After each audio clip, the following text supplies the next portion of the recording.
do your students perceive learning? What do they think is possible? Do they think there are limits to what they can achieve? Assessing how your students perceive learning means finding out what kind of mindset they're bringing to the classroom. Remember, we're not saying these mindsets are inherent. They're not going to stay like they are forever. They're open to change. But it is worth us thinking about what kind of beliefs, what central premises are children working under when they're working with us in our classrooms.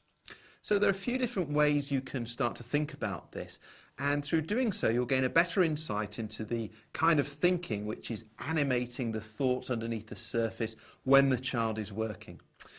So the first area to consider is, how do children in your class perceive effort? Do they see it as something useful, something which can be a path to mastery? Or do they see effort as fruitless, as something which will never result in any kind of beneficial changes? A student who sees effort as a path to mastery is much more likely to have a growth mindset, whereas a student who sees effort as fruitless is more likely to have a fixed mindset at that point in time. Another area to think about is challenge. How do your students perceive challenge? A child with a growth mindset is more likely to embrace challenges because they understand that you can learn and grow from challenges, and they believe that they personally can do that. Whereas a child with a fixed mindset is more likely to avoid challenges or reject them because they're likely to be starting from a premise where they believe that intelligence and talent and ability are fixed. Therefore, why would I take on a challenge? Because I can't go beyond what I can already do.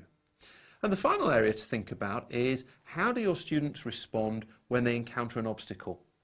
A child with a growth mindset is more likely to keep going, to persist, because they can think forward and imagine themselves getting past that obstacle. Whereas a child with a fixed mindset is more likely to give up and more likely to say, well, this obstacle is just proof that I can't do it. So when you start thinking in this way, it allows you to gain a bit of a better insight into what kind of mindsets, what kind of beliefs your children are coming to your classroom with. Once you've done that, you can start doing things to promote the growth mindset and to move children from a fixed mindset to a growth mindset as well.